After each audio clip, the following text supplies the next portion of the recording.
Yes, I never got to finish my PowerPoint, but I think we somehow managed to go ahead for a short while without technology. Or I shouldn't say that, without power, because we use the technology to get the information around. So yes, we're down to the last leg of our race here to the end. And what is left is basically to hear from the various groups and the feedback from their discussions, and then get your general comments about anything related to the 13 CIGF and even going forward in an open microphone session. So I know we had 3 groups in the room. I believe we had 2 working off-site, the Barbadians and Simmons the Grenadines. I'm not sure about the Trinidad and Tobago group. We did not really hear from them today, did we? Just logged on. Okay. So we could probably seek to get started. Anyone in this room wants to go first? They all seem so eager.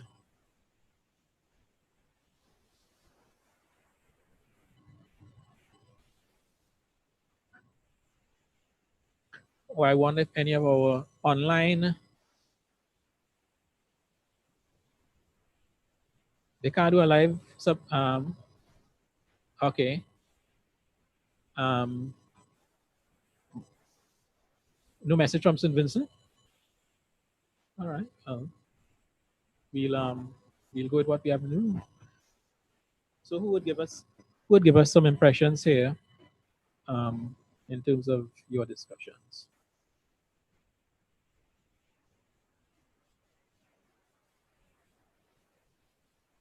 And we don't get out until we get them.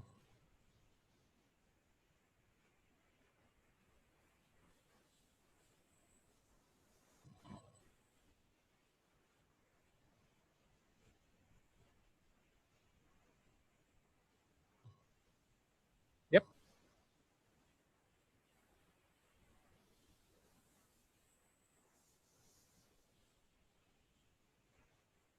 I see the group on the right still working apparently. I know we had a group on this side and some others in the middle, but what's happening? I'm not sure.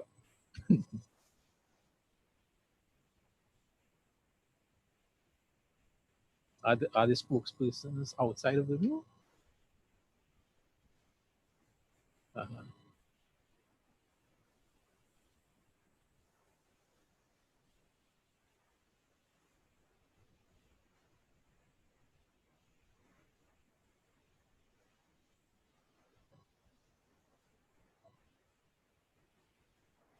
Voted for someone. I don't know that we. Yes. Thank you. Okay, what we did, having read all the documents and taking our personal experience at LAC IGF and TTIGF into consideration, we started off with our chapters. So, chapter 1, introduction. What is an IGF? Definition, principles, clarification on the principles to make sure that people understand the difference between an IGF and a regular vanilla internet event. Then we went into what is an NRI and the characteristics of those and why should you have one. Because a lot of people feel they want to have one, but when they realize, when you make them think so, why do you really want to have this? Right. Is this what you really need, or is it some other kind of event you need? Chapter 2, how to structure. So we have our multi-stakeholder convening group. From the UNIGF NRI toolkit, we took the part about having a minimum of 3 kinds of stakeholder groups. And this is something that I was talking about with some other people who are looking at starting an IGF. And they're saying, well, they can't build, the last event they had government and business, and so they need to really take some time to do that outreach before they can start. Um, and then that group, when you send out a call for people, you formulate the group, we would have to give them a list. There's a list of baseline responsibilities. Mm-hmm. And then that group determines their own terms of reference, including their roles, their responsibilities, the way they would manage to sustain themselves. What? Yeah, well, that's the next point. Renewal and rotation of the representatives from the stakeholder groups, Mm-hmm. and of course, reaching out to include more stakeholder groups until you get to all of them, because you could start with three, but Right. really there are five or six. Um, and it is very important for them all to agree on these terms of reference and have it formalized somehow, whether it's a MOU between between the various organizations that are putting into this multi-stakeholder group or whatever. And they also all have to focus on the outcomes that they want. Mm-hmm. And then chapter 3, planning an event. Mm-hmm.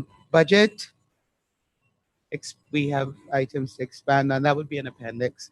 Fundraising, a document that explains to things that we want partnership, not sponsorship, and what that means, and some sort of training for the sponsorship for the people in charge of fundraising in order to go out there and do that, as well as sample letters and so forth. Mm-hmm. Then we go on to the choice of venue, which is not which is connected to your budget, but it might also be connected to your topic. Mm-hmm. What the And agenda is. yeah, and Mm-hmm. so one of the considerations that was that apparently people thought was cool is one of the things that we thought was a problem with the TTIGF, which is we undercated for the number. So you have a small number of people in the room, but a vast online Mm-hmm. participation. So that's one of the considerations that people might think about you doing when if they are concerned about the budget or the venue or anything like that. And then we went into content, the need for a pre-information cycle, where the multi-stakeholder steering group or whatever they call themselves needs to summarize a overview of issues in the environment or the community in which they're functioning, and accompany that, use that to inform the call for content topics, which is an open call to all stakeholders. Before that, well, there's also stakeholder engagement, which kind of goes before that, which is how do you get, there's a whole section, and Mm-hmm. how do you get to the stakeholders that you want to participate in this Right. event. And that would include messaging by various groups, slice and dice, and focus messaging for each group, not just age and not just interest. But you have to, right now, you have to go really tiny group slices, as well as utilizing the appropriate media. Mm-hmm. And we can't just think of new media and social media, we have to think of whatever media works. So if we are considering, for example, blind as a subgroup, we would need to do utilize Some kind of reading. media that works with them, which is internet, at least radio, Mm-hmm. um, because you can't really send out braille everywhere, and a lot of blind people actually don't know braille. But anyway, and also to do a lot of face-to-face and use connections. So I know you, and I tell, and you know somebody, and I tell you to tell that person, and that person to tell, and bring your friends, like the Clara lad, and so on and so on and so on. You tell a friend, and that friend tells a friend, and so on. So use connections and networks. Focus on all groups, because inclusion means we have a broader type of content. So having gotten our content topics, we then do a nice little qualitative theme analysis of the content, and make them and bucket them into themes and determine which ones that you want to do based on your budget and your actual capacity. Um, each person on the multi-stakeholder organizing group takes a bucket, maybe two, depending on how many they have, and develops it for the event, whether it be a workshop, a panel, whatever kind of event they're going to do. They take responsibility for that. They may not be the person who is the most knowledgeable on the topic, but they will find those people that basically they take ownership of that one, and they are responsible for making sure it happens on the day. And that so each topic has a shepherd Right. who shepherds it through the entire process.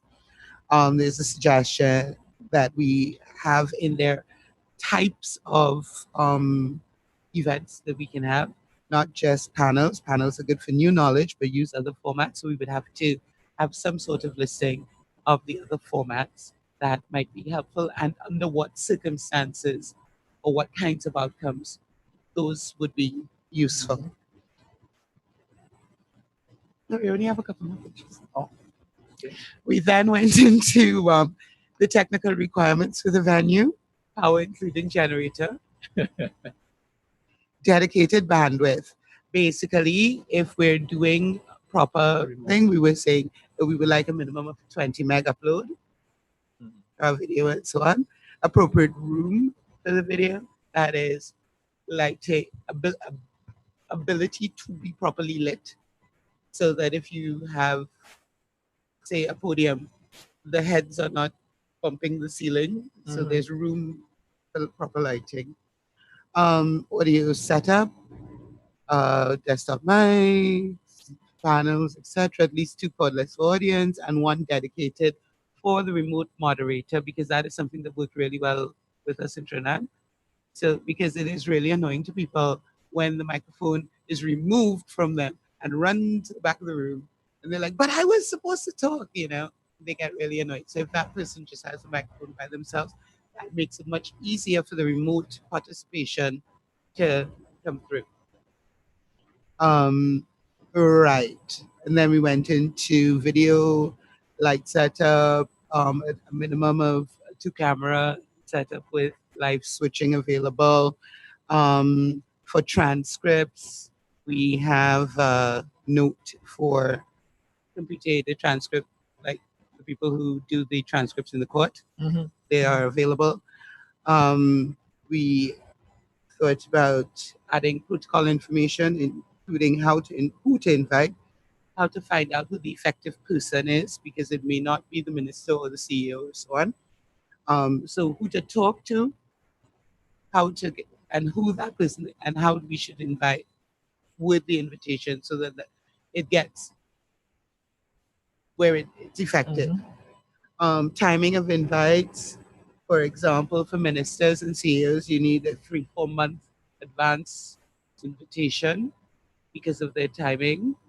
Certain days, especially like we know in Trinidad, Parliament is on usually a certain day. If somebody's a senator, they normally open on Parliament happens, Senate on a Tuesday, House on a Friday, constituency day on a Thursday.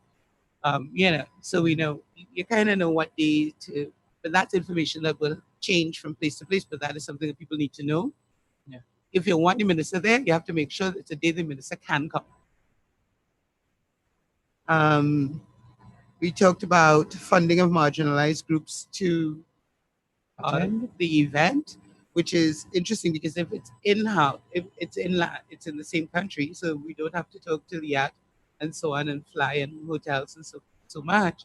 We could just bust them in or something. But a small expenditure like that can make a big impact. So it was really talking about getting, yet again, we use blind people as the example. And then we went on to resource personnel required, the rapporteurs with multiple rapporteurs with knowledge of the ICT terminology in the event. And we needed, in order to have the breakout groups not be burdened with their own rapporteuring. You have a rapporteur for each group, and also make sure that they record the session. so that you also have you can get an actual transcript of the discussions. Yeah. Because sometimes when you summarize, you lose a lot of the nuance, and the nuance might be important. Moderators, we need to include training for the moderators of each panel. Online moderators, that also needs training. The video team, the photography team, the social media team, the transcription team, and the media team, which is regular media, not the media. The event team, the ones who are dealing with the logistics of the event, like the water and food and so on and so forth. So fifth. Post-event. Well, the rest of it comes from basic standard, bog standard event management planning thing. So we were going to insert that there. And then post-event, the steering group, you get a detailed reading of all inputs, which is where the transcripts from everywhere comes in, and use those as a basis for the intersessional work and process. Follow-up would include mediatization of the content from the event, press releases, talk shows, etc., advocacy and lobbying, in-depth research, because you will find areas when you do your deep dive into the transcripts and stuff where there are interesting areas of research, and publicity campaigns. And that's kind of where we stopped so far. We have a little bit to go yet still, but like what?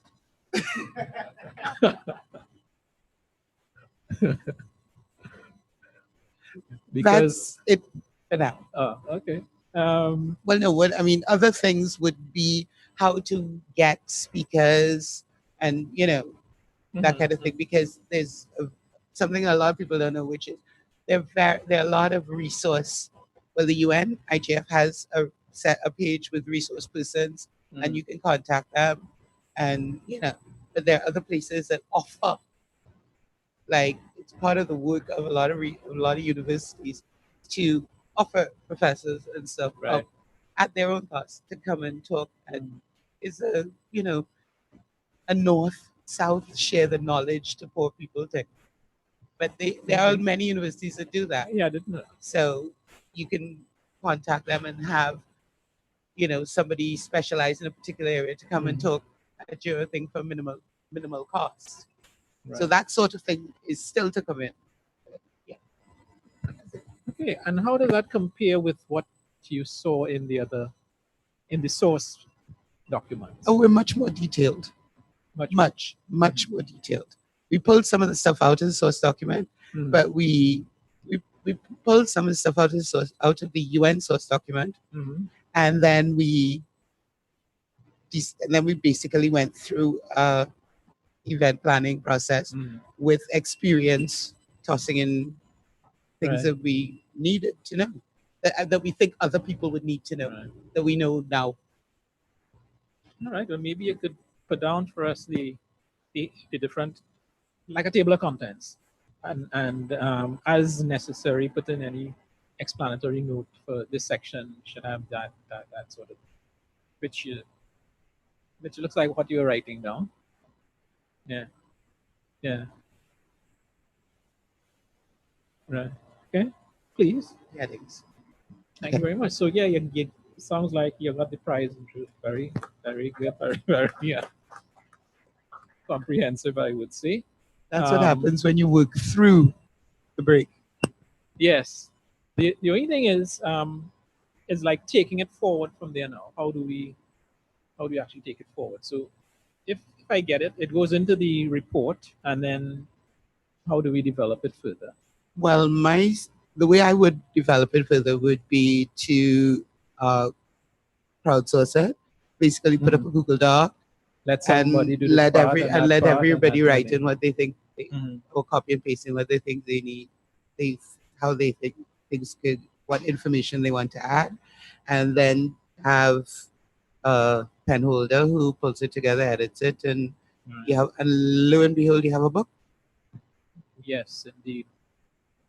I know Asha had the experience and Roxanne as well with their ones this year. from what you just heard Jacqueline talk about, would that have been useful to you all in terms of preparing the thing, or was it a lot more than you wanted, or what? So I think it definitely could be useful. My concern is being for people who are planning their first IGF, especially if this is going to be a pretty small one, it may seem overwhelming. Mm-hmm. I'm also a little. My concern also is that there needs to be, well, not need to be. It'll be helpful if we standardize it, right? So there's a toolkit, right? But that we leave enough room for the individual initiatives to be what they would have organically grown to be. Mm-hmm. I think that's really, really important, because as similar as we are in the region, we are also unique each and every country, right? And I think that you have to be mindful of, in trying to make it as easy as possible to cover IGF by saying you do this, you do that, you do the next thing, that we don't make it so that all the IGFs are essentially the same, and the individual issues don't bubble up to the top, so to speak. Mm-hmm. Okay.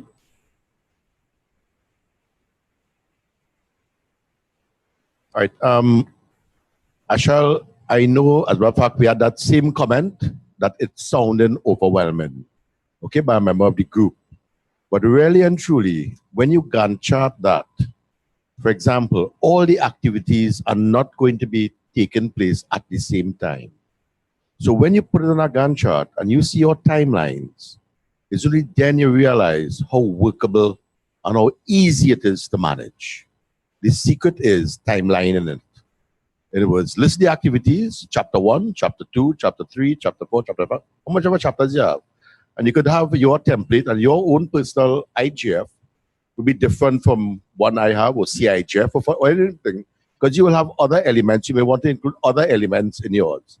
So chapter 1 might be the introduction. Well, that might be standard. Chapter 2 is something else. You will have other elements that you'll put in there. But each one of the chapters will have their own timeline. And your timeline will be different to my timeline. I may have to give my minister 6 months notice, because you are closer related to your minister. You know, my 2 months notice might be good. I just say it, okay?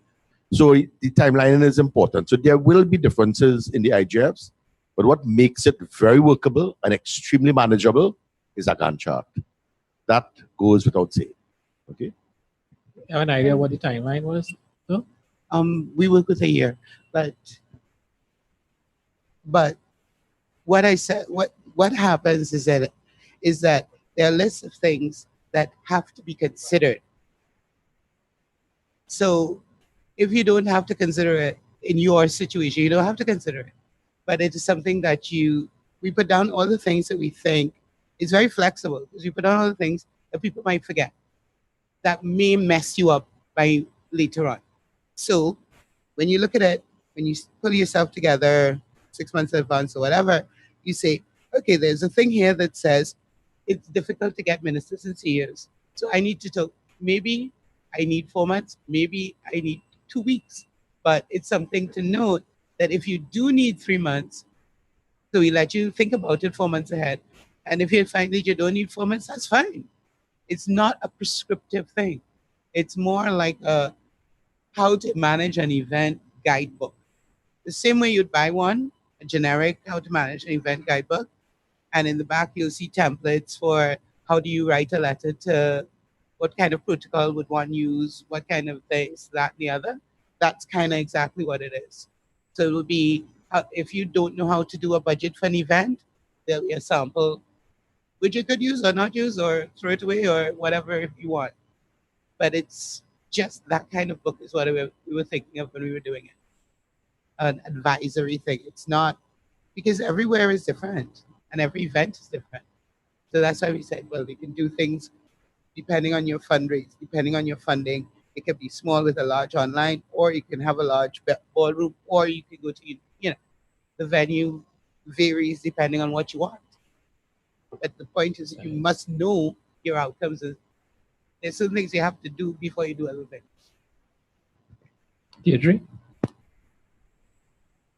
I'm glad for what Jacqueline just said, and some of it's what I applauded Ashel, because I was actually there at the IGF, whichever one it was, Baku, Istanbul, where Marilyn Cade was very active in starting this NRI movement. And several of us were very concerned that we might end up with a generic product, which is what you're concerned about. And I think all of us should be concerned about that, because we're not all concerned about the same things. So that's that for supporting Ashel and supporting what Jacqueline has just said. From my point of view, one of my things for several years now has been about remote moderation. But to go back before that, I would like to see all of the meetings here pay a lot of attention to making it a priority that they are available online to groups and to individuals, because even in a little island, it can be a major hassle to get the 1 hour from one end of the island to the other end of the island for a meeting. And also, I find it rather reprehensible that all of us go around shouting about how wonderful the internet is and isn't it great, and then we all have to get in a room together to have the meeting. So we need to create can't remember the word, an atmosphere within which remote attendance is just as legitimate as in situ attendance. And if you're doing it, please have the remote moderator somewhere where they are in direct contact with the panel moderator, the person in the front. That I got caught in Brazil. You were at that meeting. I was moderating one of the big sessions and I was way at the back.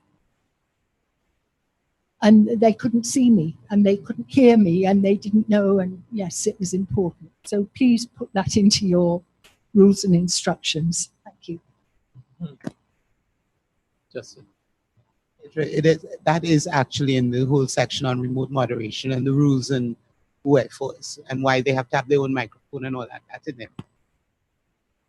Forgive me if I'm missing it, but another important aspect to consider is a legal aspect of it. Sometimes when you're dealing with collaboration between various bodies, it's important to get things written down and in great detail. It helps to resolve issues quickly when you have it already written down. And sometimes I have seen a case once where after an event was held, an issue arose regarding payment of a bill, right? And Issue arose regarding what? Payment of a bill after the event arose. So sometimes it's good to have these things in writing. Another situation I can think of is an IT event that was being held for minors, and it was being held at a hotel. And in that particular case, we had to have them sign, or their parents sign waivers, because there was a pool on the compound, right? And no one wants to think about these things, but sometimes it's important to consider the legal liabilities. Right. Okay.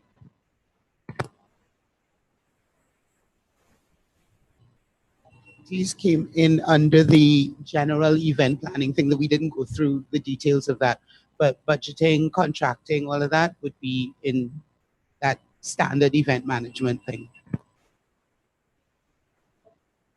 Asha?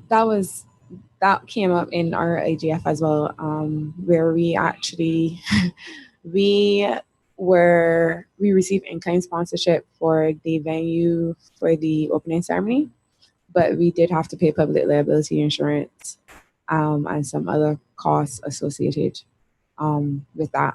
I'm not sure if it's necessarily like a legal issue, because at first, at the beginning of the comment, I wasn't sure where I was going. Like, whether you were suggesting that it needs to be like MOUs between you and your vendor or contracts or whatever. Again, I want to say that for small initiatives or initiatives just getting started, that could be a deterrent. So just to be mindful of that. But yes, I think I'm kind of getting the impression from Jackie that there's a lot of like kind of tips and tricks to hone the IGF things, and I like that. I like that things that a person who's never planned the IGF before won't consider is right there. It's listed there that you can be like, public liability insurance, that never even occurred to me. And you won't find yourself in a position that we did. Right? Yeah. Especially as it relates to the remote, the live streaming and remote moderation, because it's so important to the actual event to events like this. So I didn't want to seem as if I was critical of what Jackie was suggesting, just because that's that whole tips and tricks thing and things that you wouldn't have thought about is I think really, really important to any kind of toolkit. Kevin? Yes, thanks, Nigel. Just a follow-up comment to that point that Asha was making. I just wanted to let you know there are some IGFs across Latin America that really started with just 6 people, in some instances, 8 people. They had no clue what they were doing. And now there are initiatives that are mature because as they continued practicing, they picked up tips along the way, and they actually were very focused on what they went there to discuss to begin with. So there's a practical side to everything, and I think anything that we do in our individual territories has to be steeped in practicality. Yeah, it has to be focused on the work. You know, you build the structure around what you want to achieve. Yeah. Other thing, which is that all events are pretty much alike. And the difference and what makes the difference for each one is how you interact with your local stakeholders and the issues that they bring up. So because the stakeholders are not the same people in everyone, each one is absolutely going to be different based on that. But honestly, venues are venues, AV is AV, public liability, licenses and licenses alike, you know?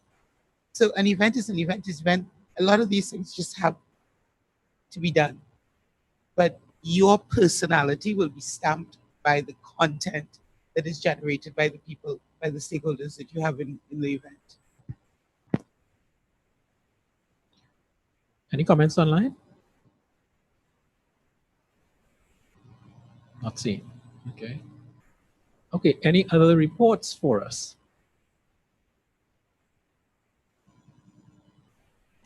So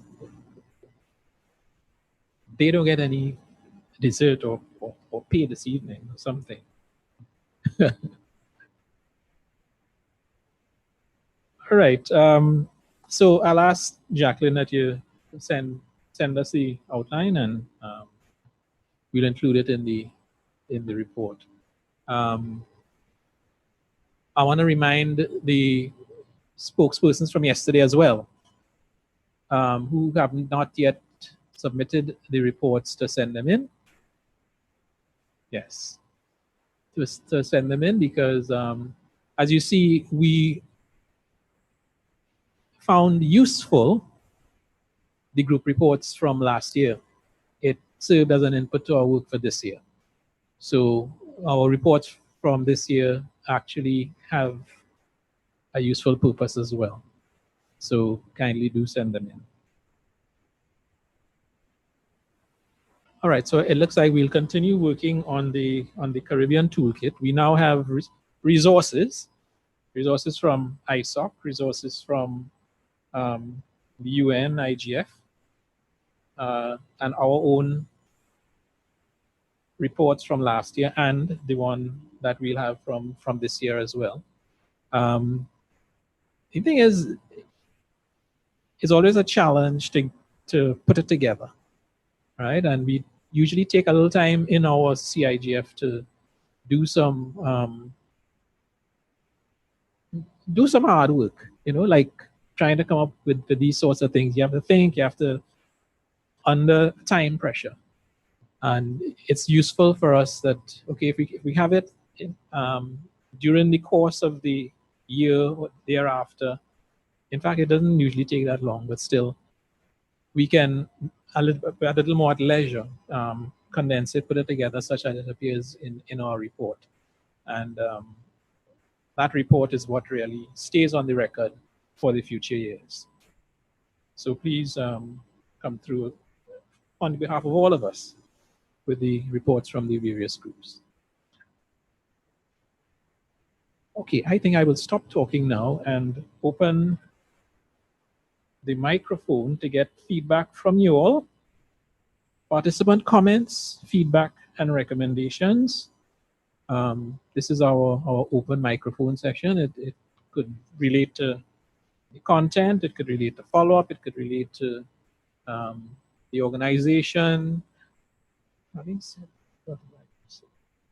Right. One of the comments I will ask for in terms of the organization, the organization of the CIGF, or question I will put out there and for some comment is, while it hasn't to date been, the agenda has not been put together by a formal multi-stakeholder team, do we feel that has been a disadvantage to us, or and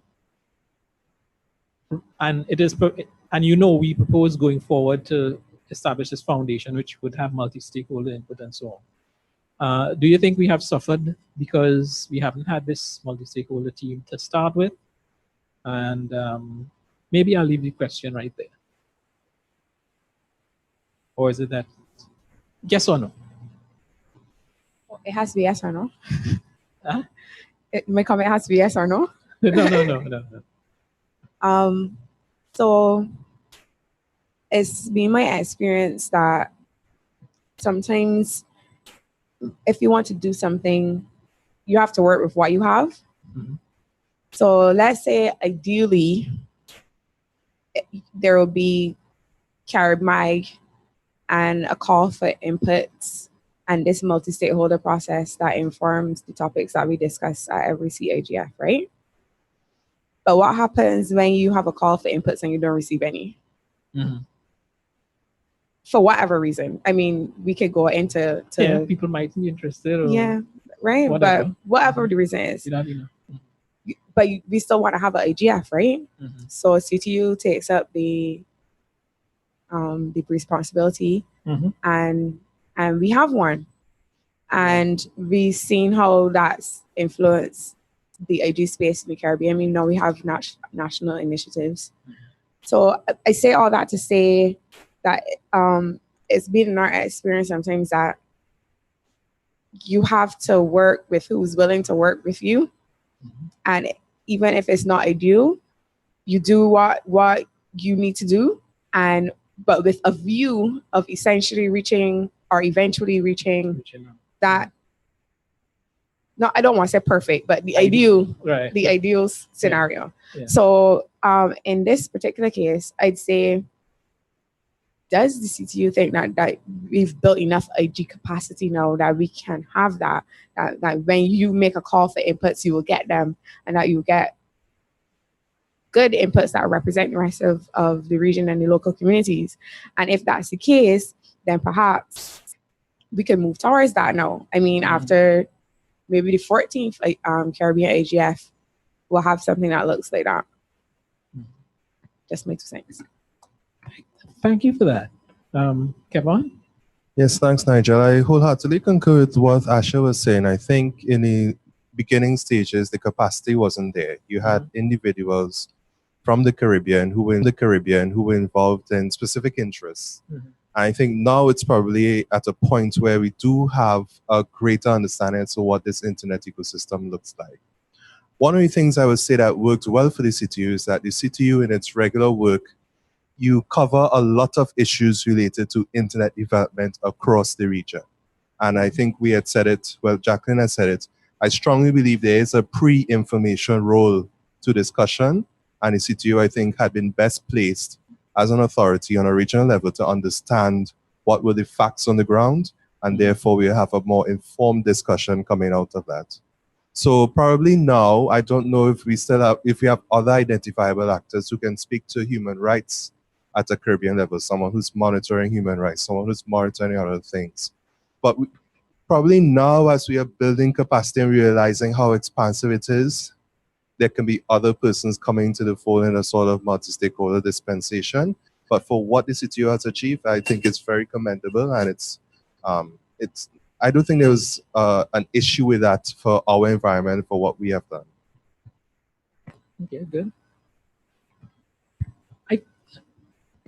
Remind us of your name when you come on, please. Thank you. Joseph Ryan. Just one comment based on what was said. And I want to go back, this points back to the toolkit as well. It seems to me like it was just evident from the beginning that the assumption was made that internet governance is important. And I'm not saying it's not, but it's not been explicitly stated in the toolkit, or it hasn't been explicitly said.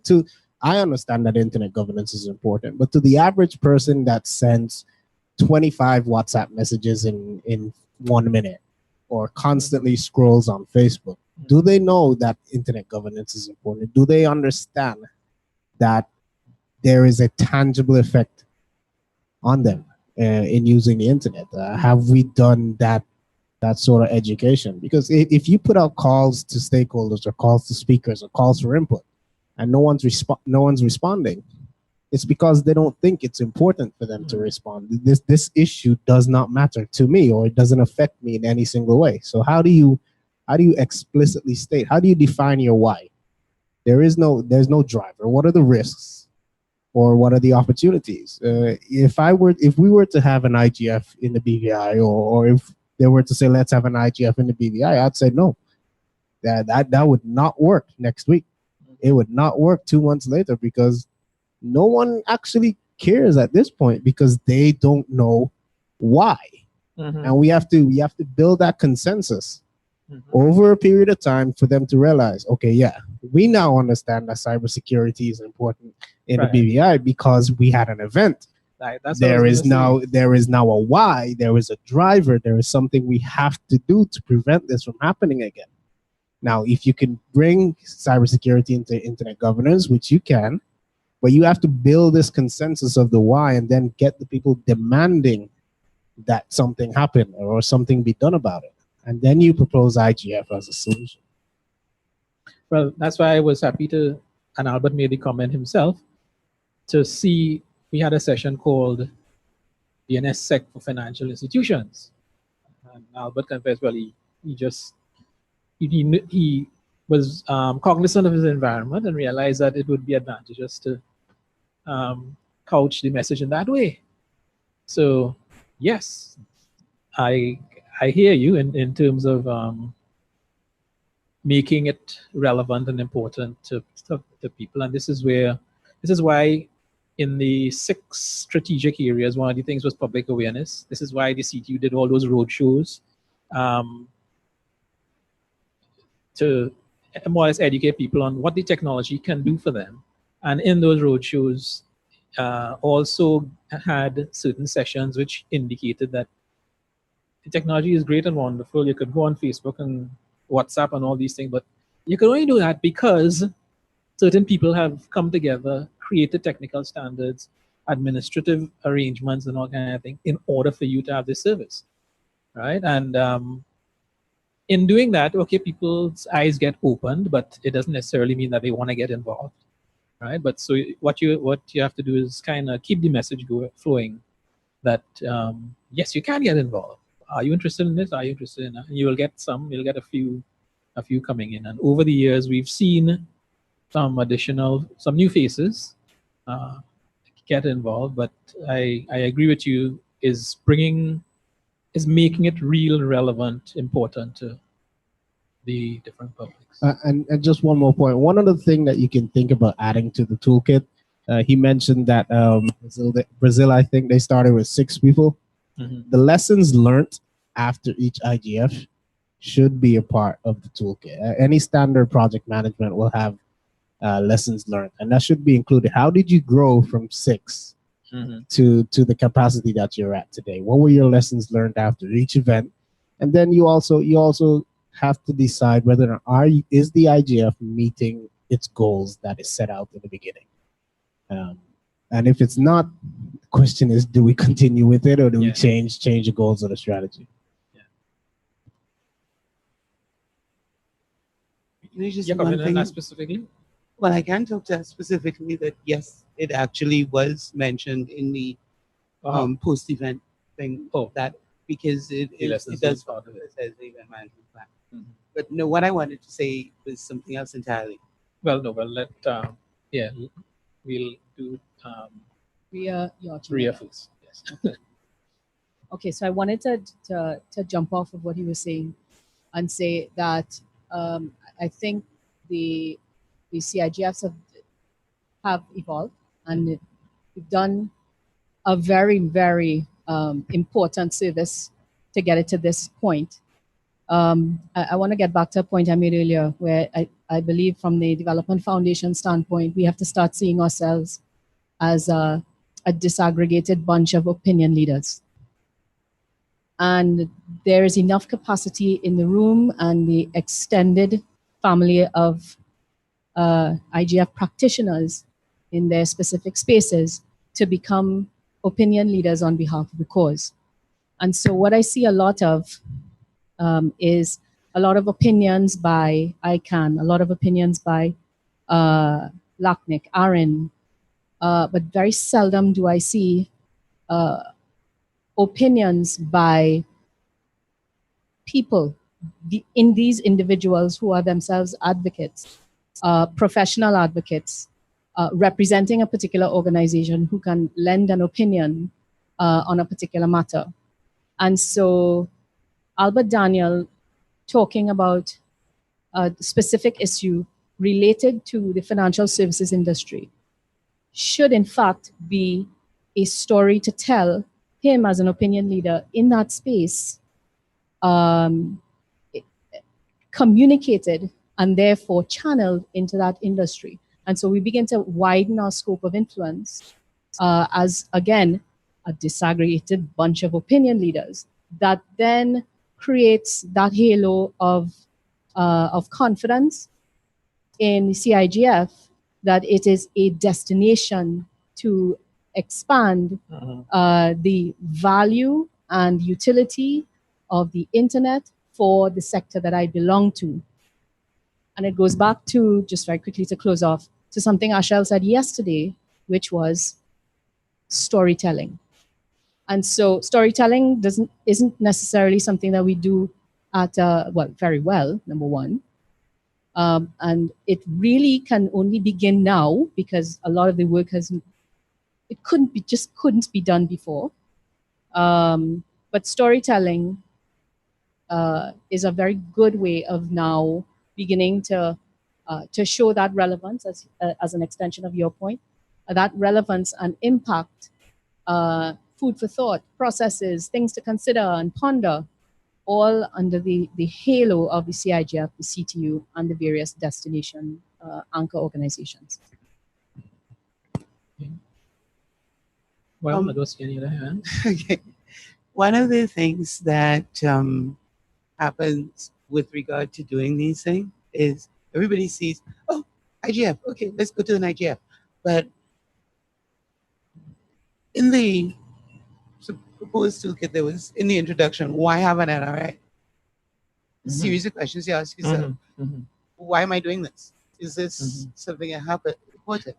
And one of the things that we noticed is intranet is that, oh, Jacqueline Morris, Trinidad and Tobago flag. Sorry, I forgot that.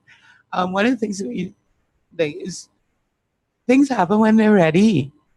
Because, for what? How many years ago I was ready for IGF? And Tracy was ready for IGF. But the country wasn't ready for IGF.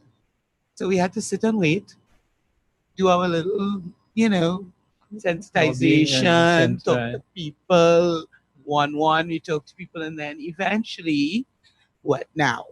10 years after we were ready to do it, 10 years after the place was ready to have it. Right. But we can't force it ripe. It ripens at its own speed. So there's not necessarily a thing that says, I must have an IGF because everybody's having an IGF and CTU wants us to have national IGFs and the global IGF and Marilyn Cade want us to have national IGFs. It may not happen. It may not happen for 5 years, 10 years. It may happen, your children may do some kind of, it will happen when it happens. And there's no rush. It's the same thing with ISOC chapters. Deirdre tried to do, how long ago we started talking about the ISOC chapter. And when it was ready to happen, all of a sudden, look, 40 people at ISOC chapter popping up all over the place. Things will happen when they're ready to happen. And we need to make sure that we don't try and force people or organize or spaces or environments to move before they're ready. Well, I'll say you don't want to force them to move before you're ready or before it's opportune, but certainly you'd want to build the interest over time. Yep. Sebastian. Where is he? Sebastian. Thank you very much. To add to what Jacqueline was saying, I think it also has to come out of the community, bottom up. I mean, and not top down. There is no way to force it, and you have to wait until the things are cooked in the community. I mean, it has to come from the community. If you try to force it, it's not going to fly. Yeah. Okay, open mic, any topic?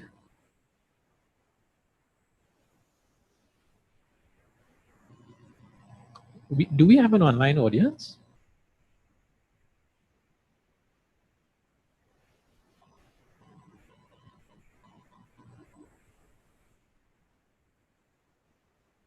I know that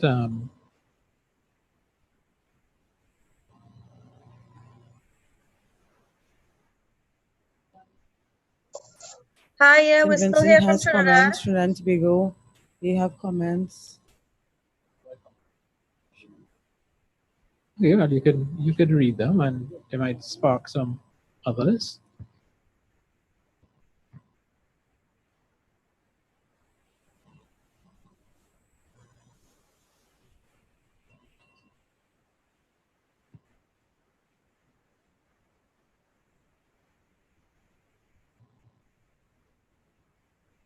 When you say they have comments, they or they would like to make comments. Yeah, okay.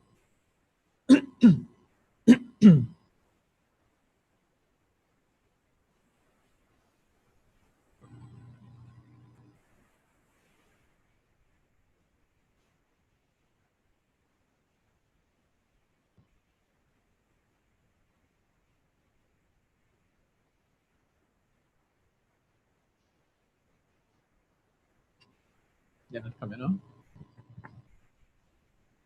Trinidad and Tobago, they're saying we would like to see more government stakeholders present next time. St. Vincent and the Grenadines, they have not made their comment, but they're interested in doing so. St. Vincent and the Grenadines has said what? They have not made a comment, but they're interested in doing so. Oh, okay. I guess they're still it's still cooking. The comment is still cooking. You have to wait for it to emerge. Jolie is coming on. Interesting comment about additional government representation.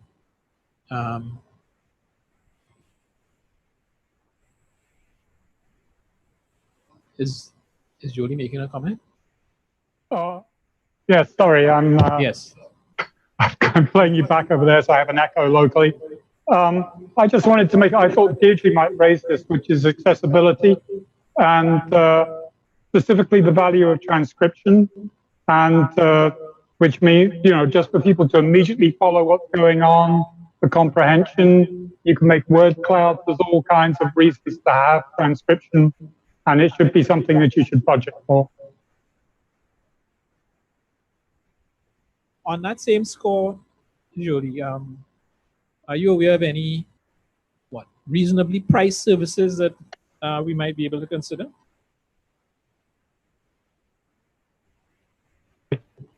Caption First is about $120 an hour. All right, we could work that out. Yep.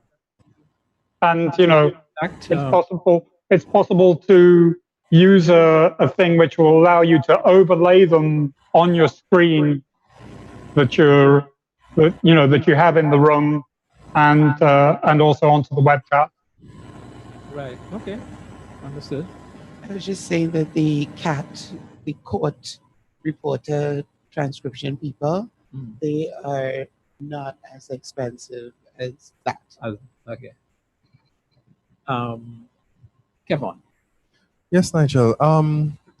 The comment on government involvement is very interesting, and it's not unique. It was a concern. It's not unique. It was a concern that had happened at LAC IGF, where the community really wanted to have government participation, but at a very high level. And what came out of that was back when DH3 had participated in Mexico, they put LAC IGF back to back with the ministerial conference for ELAC. We know there are government employees in the room right now, and we know that they are already part of the converted, so that's not the issue, but there's still probably an issue in some of our countries with having that layer understand what this body of work is about. So the idea is that if you were to do it back to back, and you were to probably adjust the days of each conference, so the ministerial conference adjusted, this conference adjusted, you will have some ministers who will be interested enough to sit around and pick up what this type of environment is, how the interactions are, what really bring home the meaning of multi-stakeholder from the experience. You may not have them here for all of the days, but you may have them for some of the days, and that already is a start and a testament to how they can interpret it when they go back to their individual territories. You were there in Mexico when it happened. Was it how was the interaction? Was it did they interact, or did it work? Is what I'm asking. It was a start. I would say it's a work in progress. It was a start, and you did have, as I said, some ministers who did see what this community was about. Of course, many things could be improved. It's still an ongoing question, but it's just one of the things to say that it's not unique. Right. Albert? Yeah, then Albert. You keep turning off your mic. No, can we turn off the live streaming because of what I'm about to say? Sometimes, you have to use guerrilla tactics. And when it comes to dealing with the government representatives and so on, what I've found is that sometimes you get a little bit more success if you work with the advisor who can influence the minister. Sometimes what you need from the minister... Like the gentleman across on the wall. I never said, that's why I said I wanted this thing turned off, Sometimes when all you need from a minister, for example, might be an approval, a letter, a sign-off or something like that. And if you work with the guy who can get that sign-off, then in the end, you're able to accomplish what you need to accomplish. And sometimes, it's easier to wait for the coffee break or the lunch or the social activity in the evening, and wait until closer to the end of that activity, and you tackle, the advisor. If the minister is there, also, you don't need to make a call through the secretary, wait, 2 weeks for an appointment. You can tackle them right there and then. So the other thing we say, at ICANN meetings is that the karaoke and the socials are just as important as the formal sit-down events like this, because those are the places where you build the relationships. Your perception changes after a few glasses of fruit juice. And people speak a little bit more openly, And sometimes you have to really assess your environment and take actions based on, your assessment of the kind of environment that you're trying to accomplish things in.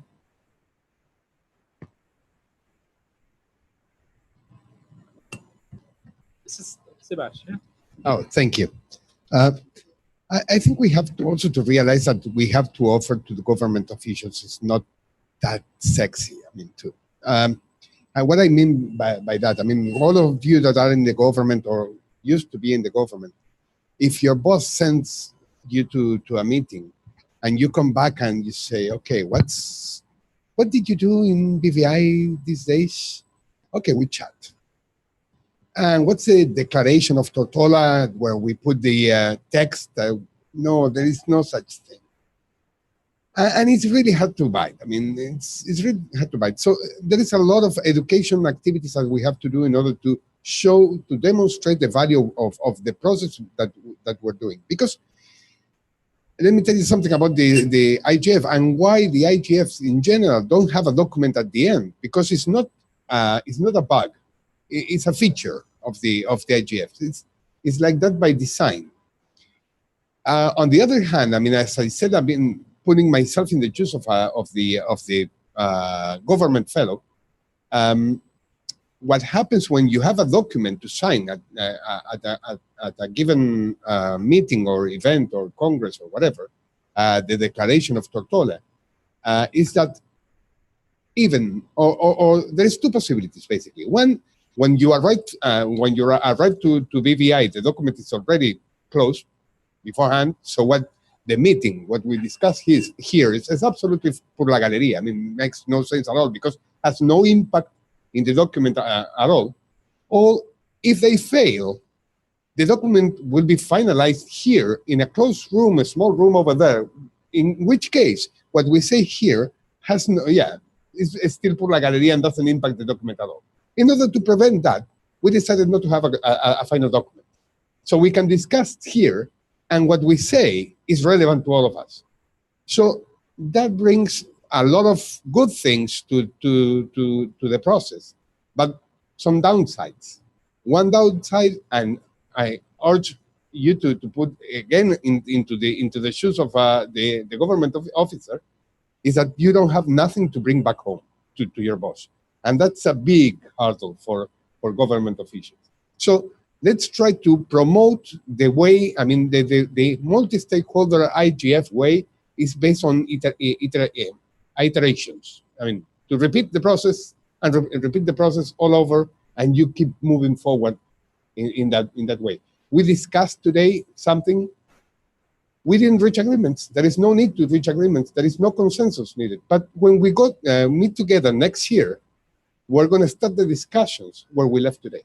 So we are going, year after year, we're moving forward. We're building up.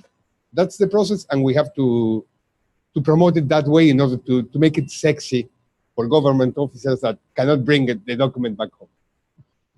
Well, we won't wait until next year to make the progression. We'll try to work on it in the interim. Yeah. Who? Yeah, they're ready now. Is this St. Vincent? Trinidad and Tobago. Okay. Let him go ahead. Hi.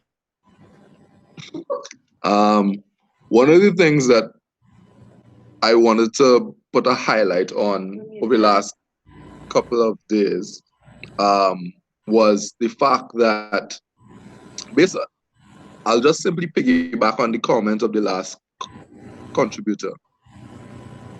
One of the reasons why we don't get traction for policy and change of thinking in the Caribbean is because our general thinking of change from a change management perspective is bad. We usually wait for a large external force of some type, of some form, of some language, of some continent to initiate the change. My suggestion is a sandbox approach. We are small islands, money is important, the economy is down, etc. But what is really important for us is that we take small steps. There are a list of things discussed over the last 3 days. Pick one, pick two, pick three, and bring the universities, the regionals one and the national universities together, and have sandboxes on each one. And after a period of time, we can then say, okay, we had this sandbox, we had that sandbox, what we learned, what was good, what was bad. And from that, we pick the things that work, and those things that work, we implement or we discuss. So when we are discussing, we're not discussing based from a high level, we're discussing because there's some level of regional practical use of these technologies or these methodologies. And based on that, when it's time for us to implement or we speak to government, we can now say, okay, we have tested this over the last 2 IGFs or 2 conferences. And this is a study, this is what was done in Trinidad, Barbados, Jamaica, whatever, in the sandbox. This worked, this did not work for the Caribbean because it's based on something in Europe, but this worked. Let's try to implement this. So for me, it has always been a lot of talk about sandboxing, a lot of talk about what we want to do, but not a lot of trial and error, because all these methodologies and suggestions came from a level of sandboxing. And because it came from a level of sandboxing, now they can now publish these pieces of information. What I'm advocating is for us to take that information, refine it, try it out in the Caribbean. If it works, we discuss it. If it doesn't, then we move on. Thank you. So it's an approach where you do a little more trial rather than wait until and try to work to get things perfect before anything actually gets done. So try things in limited environments, sandboxing it as he described it, such that if it doesn't work, the impact of it is contained. If it works, well, then you take it out and put it to wider use. So I've taken down the note there from that. I had a hand in the back. Was it you, Deidre?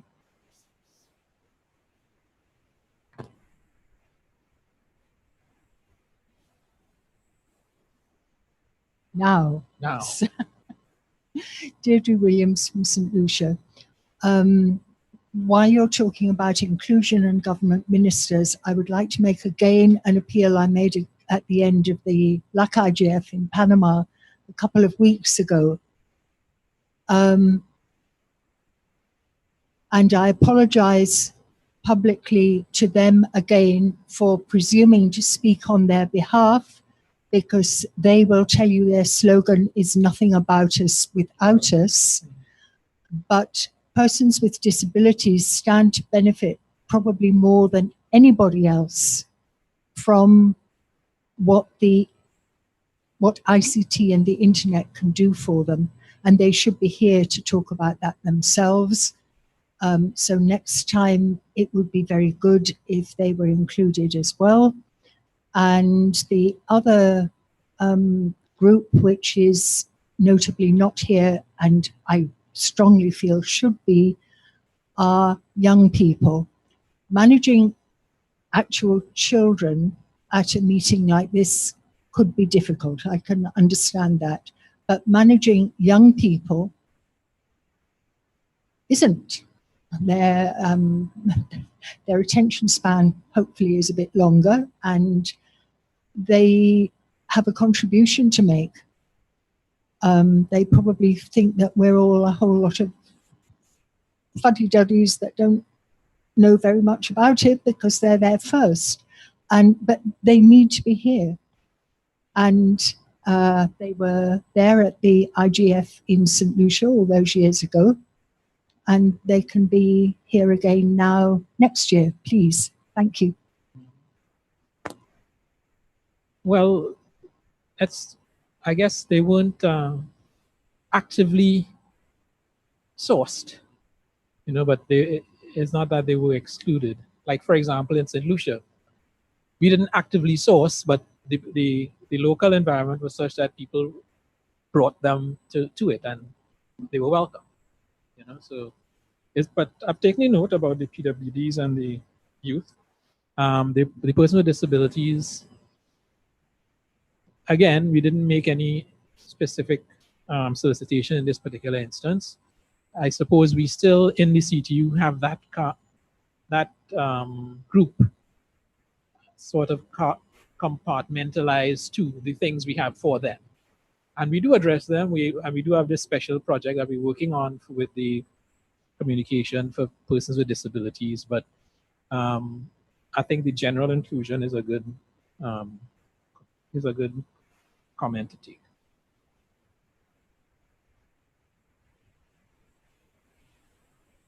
Rudy in the corner.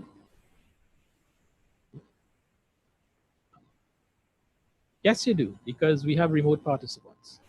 It should be right there somewhere. Oh, right. Nigel, can I just signal my interest to you in PWDs, persons with disabilities, the project, because I'm at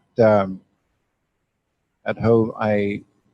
I am responsible for the National Paralympic movement, which is all about sports in the sports in the community for disability persons. So I can quite easily extend that to which I would like to ensure that they have a voice at the level of internet governance.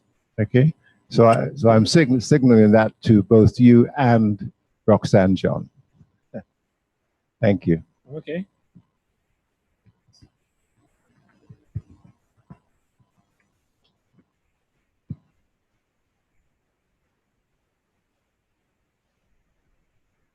Okay, I'm at 4:27. Our scheduled closing time is 4:30. Do you have any more comments from online? No? Any more comments in the room? They're just Yes. supporting Adri's comment about youth participation and saying that some fellowship slots should be dedicated to youth. Just have to figure out how to select them.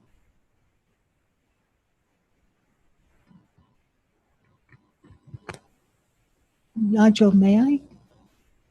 Again, because I forgot about a group that is, I should have remembered them, and that is also people who are elderly.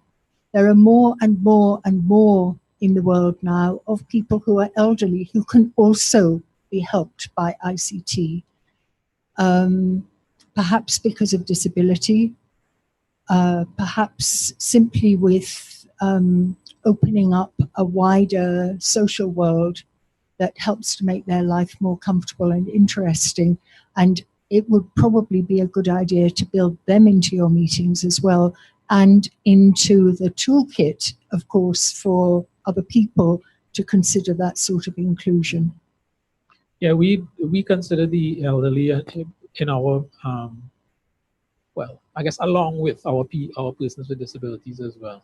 So, and I suppose because there is some overlap there, but I take that. St. Vincent, are they ready now? Okay. Hi, good day, everyone. Janelle McIntyre, I'm the moderator for the ISOC SVG forum that we're hosting here remotely. We're really enjoying the presentations today, and we just wanted to contribute on youth and elderly. Our focus here, we thought that grassroots awareness, an approach from a grassroots level is required, because these are two groups that are usually overlooked. We're considering governmental levels, businesses, but the youth which we can say is the access point into society, and the level that most grooming takes place through education, what initiatives are being put in place, or what focus are we putting towards that as a key access point into society to ensure that the concept of internet governance from that access point is developed as something as fundamental. So coming out of education into the workforce, into society, our youth comes into society and the workforce already having in mind that internet governance, like social governance and work ethic governance or concepts, is something that is fundamental to their growth, their development, their existence as a human being in a general society, regardless of what country, what region. And I think looking at the curriculum and having access points to curriculum development around internet governance as a topic or as a sub-factor in IT or general educational subjects, could be something that we also look at as well. So that was what we wanted to contribute. Thank you very much. Thank you very much. We seem to have a comment on their comment from, did Lucia? No? It's a different comment. Okay.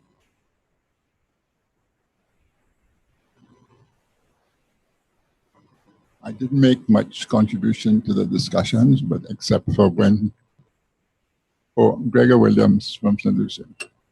I did make some contribution in the discussion.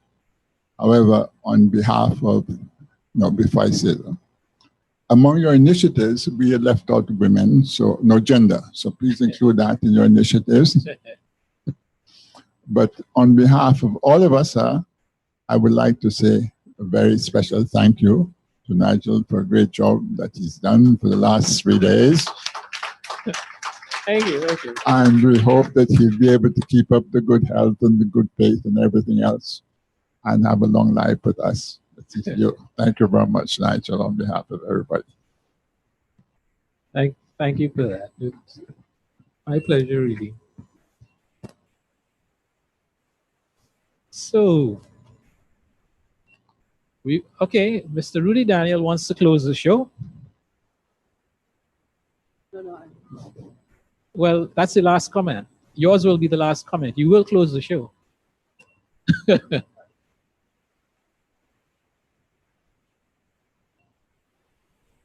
Oh, Roxanne. Oh, she didn't put, I didn't see a hand up. No, I didn't see it. When you're in Parliament, you have to catch the speaker's eye. So if you don't catch the speaker's eye, you don't get to speak. So okay, well, briefly, I would just want to thank the major players in internet governance in the region. City, of course. Thank you for the work you have been doing and the ongoing discussions. And I just want to thank also ISOC. Shannon, he has been a very good support to us. And we have Nancy from ISOC, and also thank Jolly to making this streaming possible for us. And at the hub in St. Vincent and Grenadines, the first time that we were able to connect, and we're very, very grateful for that. And of course, we will have brought quite a bit of awareness to Vincentians who will have participated in the hub and who also will have been streaming live. Because when I realized we have over 101 persons who area have reached and much more over the past 3 days. And also want to thank Albert Daniels Icon. Of course, he has always been there for us, giving us a lot of support while we were able to get off the ground very quickly as a chapter. And we see so many opportunities. And of course, more internet governance initiatives will be coming up, and other initiatives regards to the internet development. And we just want to thank everybody for the opportunity.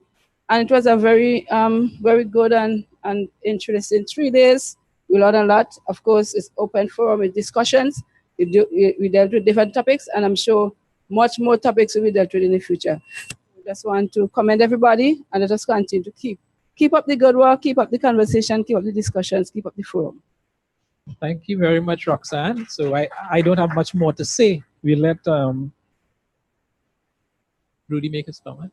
Yeah, the caller from St. Vincent. Uh-huh. I just want to make a point.